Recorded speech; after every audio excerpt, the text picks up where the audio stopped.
Eh bien, bonjour, bonsoir à tous et bienvenue dans cette nouvelle vidéo qui va venir résumer le dernier cours magistral de développement de l'enfant et de l'adolescent. Et aujourd'hui, nous allons parler du développement des compétences émotionnelles.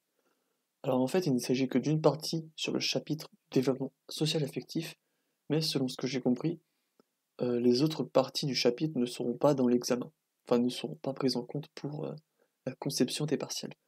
Donc c'est pourquoi je vais uniquement faire une vidéo sur les compétences émotionnelles. Voilà. Donc, les compétences émotionnelles permettent de traiter efficacement des émotions perçues, qu'elles proviennent de soi ou d'autrui. 5 compétences émotionnelles ont été identifiées. On a l'identification des émotions, la compréhension des émotions, l'expression des émotions, la régulation émotionnelle, et pour finir, mais on n'en parle ni dans le CM ni dans ce résumé, l'utilisation des émotions. Il existe aussi 3 niveaux de compétences. La connaissance, qui peut être implicite ou explicite, l'enfant connaît les situations où une émotion est acceptable ou non. Donc là, on a l'exemple en fait où l'enfant peut avoir la connaissance qu'il est inacceptable de se mettre en colère après avoir perdu un jeu de société. Donc on a les habiletés, l'enfant utilise ses connaissances dans une situation particulière. Donc là, par exemple, l'enfant peut se mettre en colère après avoir perdu un jeu de société parce que les parents ne sont pas là pour lui rappeler que c'est inacceptable. Donc, par exemple, s'il joue avec sa fratrie. Et donc là, ça nécessite des capacités de régulation. Donc pour déclencher ou non cette colère suivant la situation. Et le troisième niveau de compétence, c'est la disposition. En fait, c'est tout simplement l'enfant qui possède une tendance à aller vers une émotion. Donc par exemple, un enfant colérique pourra facilement rager après avoir perdu un jeu de société. Donc ces 3 niveaux de compétences ne sont pas corrélés entre eux. Autrement dit, un enfant peut avoir une faible disposition à la colère, donc un enfant peu colérique, plutôt calme, mais quand même rager après avoir perdu quand les parents ne sont pas là. Donc là, forte habileté. Parmi les 5 compétences émotionnelles, la plus étudiée est l'identification des émotions. Elle se mesure en identifiant correctement des expressions faciales émotionnelles, abrégées EFE. Les enfants distinguent la joie dès 3 ans, la tristesse et la colère vers 5-6 ans, mais d'autres émotions plus complexes ne peuvent être identifiées parfois que vers 10 ans, notamment la surprise et le dégoût. Alors après, il y a une forte variabilité interindividuelle, au sens où certains enfants peuvent les identifier vers 6-7 ans, alors que d'autres que vers 10 ans. Alors, l'utilisation de la prosodie par les enfants a aussi été étudiée. Donc là, la prosodie, je rappelle, c'est juste l'intonation de la voix qui permet de transmettre une émotion. On peut citer l'exemple de phrases euh, dites dans une intonation contraire. Donc là, par exemple, l'exemple donné, c'est I'm happy, qui est dit tristement. Donc là, on avait l'exemple dans le cours de Pilou. Lorsqu'on utilise des pseudomots, comme dans l'étude de Haggart et collaborateurs en 2013, et que seule la prosodie peut permettre d'identifier l'émotion, donc joie ou tristesse, c'était un peu binaire, c'était juste joie ou tristesse, euh, les enfants de 5 ans répondent au hasard, quant à ceux de 9 et 13 ans, ils identifient correctement, donc ils identifient l'émotion de Pilou, il me semble, donc l'émotion de celui qui parle, donc joie ou tristesse, mais n'arrivent pas à justifier leur réponse. Donc pourquoi euh, ils savent que ils savent que celui qui parle est joyeux ou triste, alors qu'en fait il dit des mots qui n'existent pas. Alors à l'âge adulte, 90% des sujets, pardon, justifient correctement les réponses. Je vais boire un coup, j'arrive. Hop, non, voilà, désolé, j'avais la gorge qui grattait un peu.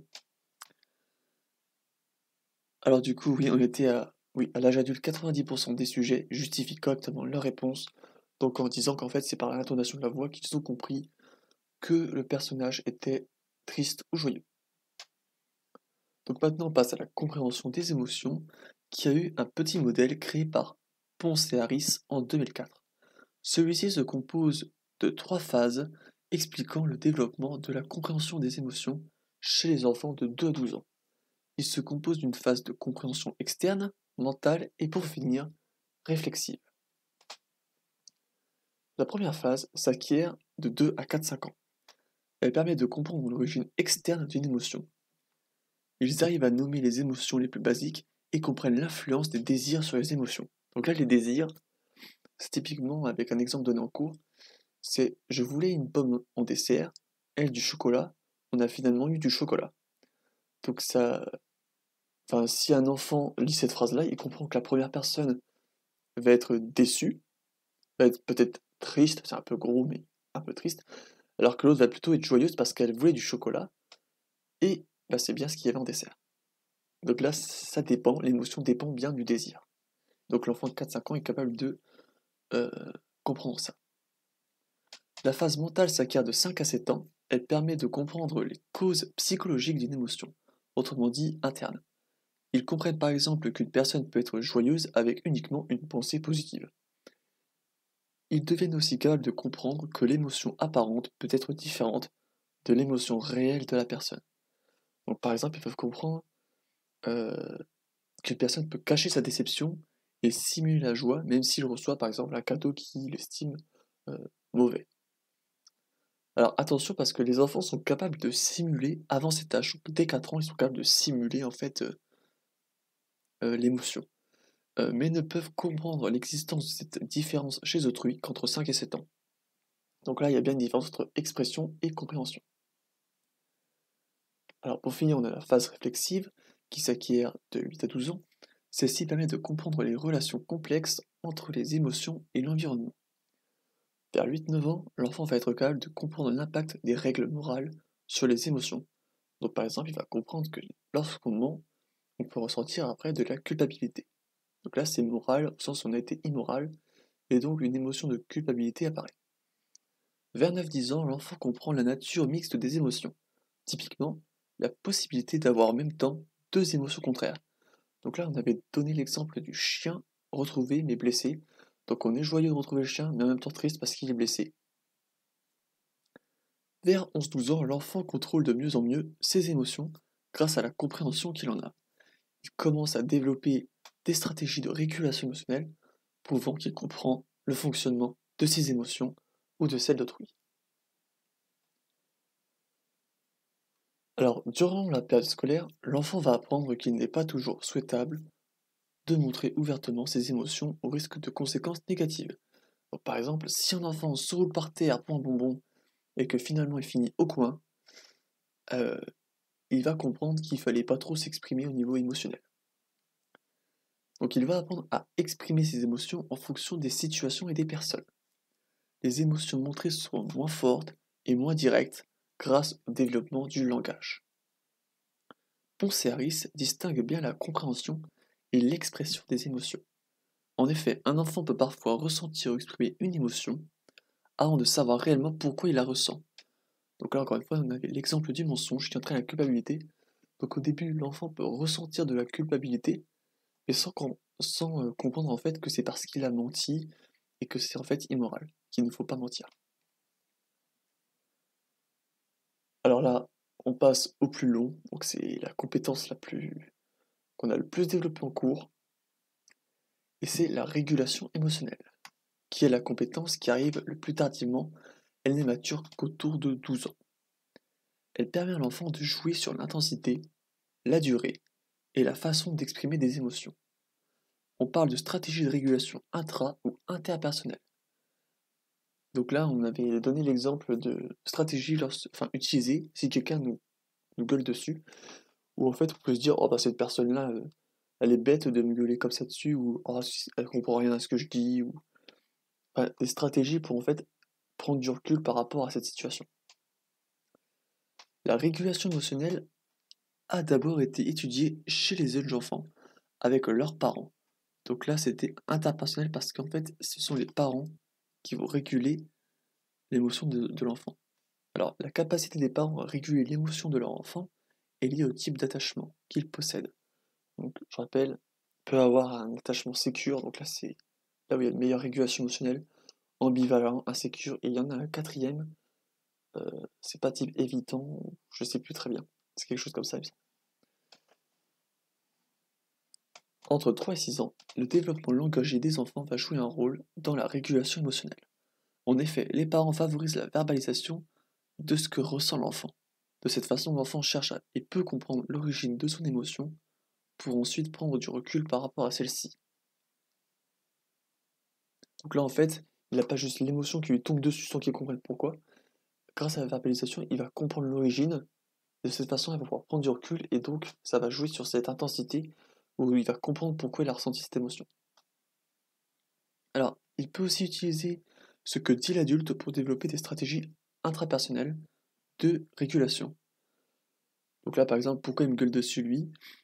Ça, c'était voilà, donc des stratégies intrapersonnelles où il peut évaluer en fait. Enfin, on parlera de différentes stratégies juste après, mais il peut, par exemple, se dire que la personne ne comprend juste pas ce que je dis, ou cette personne est fâchée, de mauvaise humeur aujourd'hui, ou voilà, des stratégies intrapersonnelles, ça serait par exemple enfin, de trouver des justifications à ce comportement. Les règles culturelles sont aussi présentes et peuvent demander une certaine régulation de nos émotions. Donc par exemple, on ne doit pas se fendre la poire à un enterrement. Voilà, sinon on va pas être bien vu, surtout si c'est au moment où on est en train d'enterrer le cercueil, quoi. L'enfant doit apprendre à bien se comporter selon les contextes sociaux. Donc là, on a aussi l'exemple du cadeau nul ou encore du rageux. Autrement dit, on ne doit pas faire la gueule parce que mamie a donné un jouet pourri, ou on ne doit pas rager et retourner le jeu de dames parce qu'on a perdu. Une meilleure régulation permet un meilleur respect de ces règles.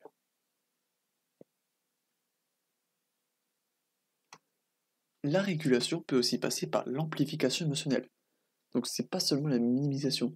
Par exemple, pour attirer l'attention lorsque, par exemple, donné en cours, l'enfant qui tombe du vélo et les parents qui n'ont pas vu ça et du coup, par exemple, ils continuent à marcher, ils n'ont pas vu l'enfant tomber et du coup là, il va amplifier pour qu'on fasse attention à lui. Je suis tombé et ça peut faire, mais c'est pas forcément qu'il a mal. Ou encore par la substitution d'émotions. Donc encore une fois là, c'est l'air joyeux alors qu'aurait été dégoûté, l'exemple du cadeau. Donc là, la régulation émotionnelle passe par la substitution d'émotions. Et tout ça, c'est de 3 à 6 ans que ça commence à se développer. Donc maintenant, on passe aux dès 6 ans. Donc dès 6 ans, le développement de la régulation émotionnelle se poursuit grâce au développement cognitif, et notamment des fonctions exécutives.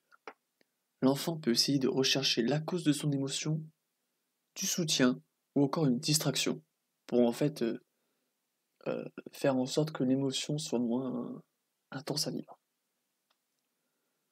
De 6 à 10 ans, les enfants apprennent deux principales stratégies intrapersonnelles, la réévaluation cognitive et la suppression expressive. Autrement dit, c'est la poker face, c'est quand, par exemple, dans un jeu de poker, tu caches que tu as une main de merde en ayant une face un peu neutre. Cependant, il existe une grande variabilité dans le développement et l'efficacité de ces stratégies entre les individus.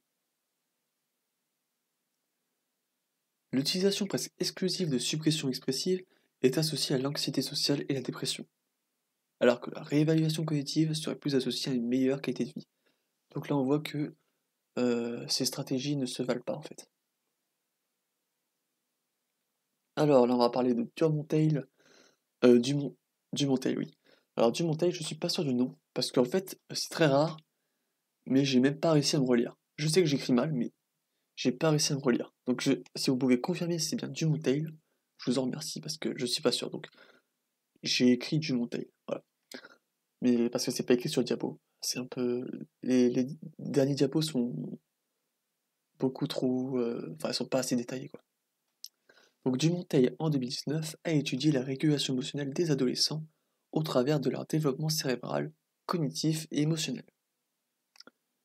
Au niveau cérébral, la substance grise diminue alors que la substance blanche augmente. J'ai oublié de mettre blanche, mais c'est pas grave. Donc ça passe par la myélinisation et l'élagage. Les lobes frontaux et temporaux sont les plus tardifs à être matures, alors que ces aires jouent dans la régulation émotionnelle pour les lobes frontaux, dans le traitement langagier et la cohésion sociale pour les lobes temporaux. Au contraire, l'amygdale responsable du décodage des émotions, l'hippocampe et le striatum, responsables de la motivation et des prises de décision, sont déjà matures.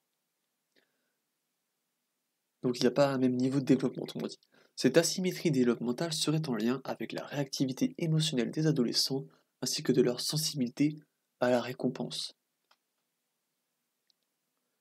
Alors, avec des visages émotionnels, il a été montré que les adolescents ont les amygdales qui s'activent davantage que les enfants et les adultes. De même, avec la présence d'une récompense, le striatum est plus actif chez l'adolescent. Cette activité intense des amygdales et du striatum, peu régulée par le contexte frontal, car pas encore totalement mature, permet d'expliquer la réactivité émotionnelle et la sensibilité à la récompense. Et donc oui, je voulais juste faire un tout petit rappel sur le striatum. Le striatum, c'est un peu compliqué, mais en fait, le striatum, c'est un ensemble de structures. C'est le putamen, le noyau codé, il y en a trois, je ne sais plus. Et en fait, vous savez, il y a les ganglions de la base. Le striatum appartient aux ganglions de la base. Et dans le striatum, il y a les noyaux codés, il y a le putamen, et il y en a un troisième, je ne sais plus très bien. Bref, en fait, c'est... Faudrait presque que je fasse une mini vidéo là-dessus. C'est un petit peu compliqué, striatum, cellule, voilà. Les noyaux profonds, entre guillemets.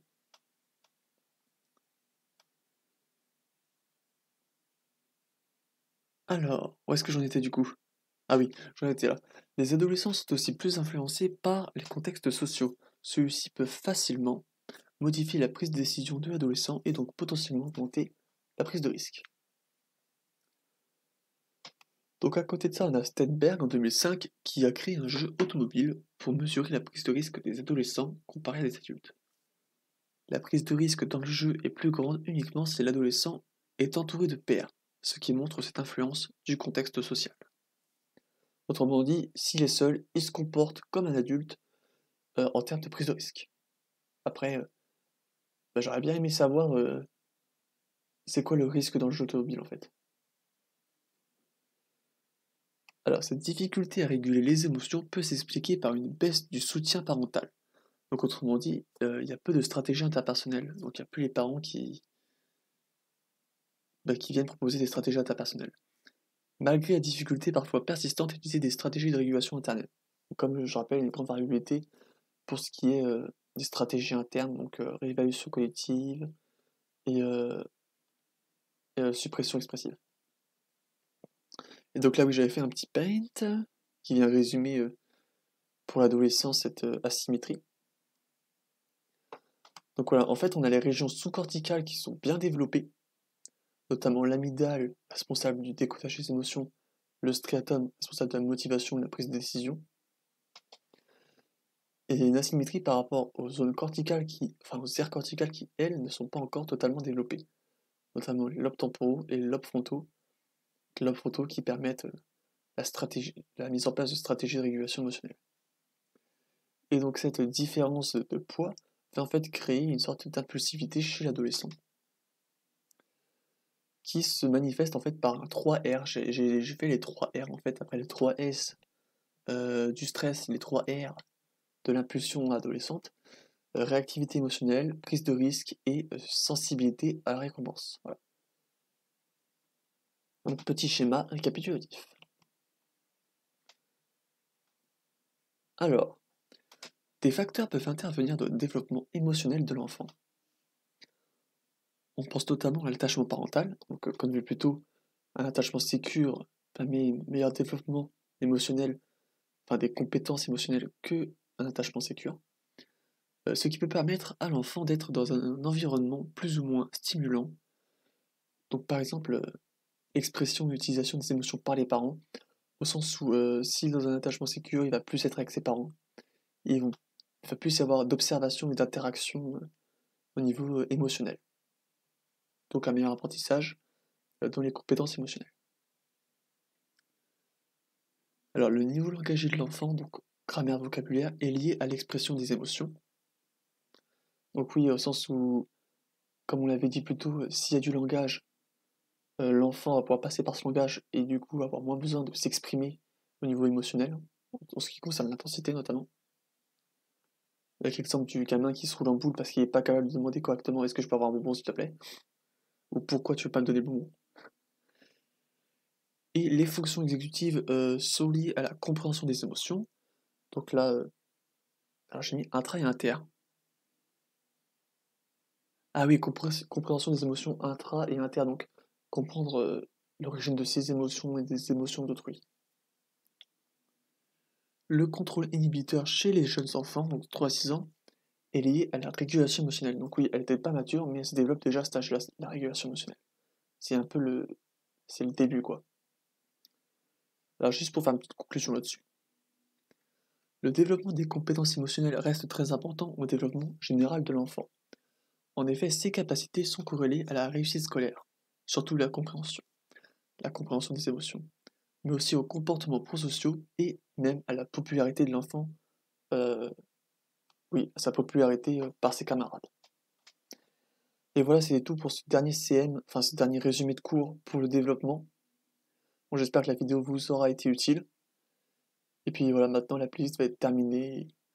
J'ai fait toutes les vidéos pour cette matière pour que vous puissiez, pour que je puisse aussi bien réviser les partiels. Bah, sur ce, je vous souhaite une bonne fin de journée, de bonnes révisions, et je vous dis à bientôt pour une prochaine vidéo.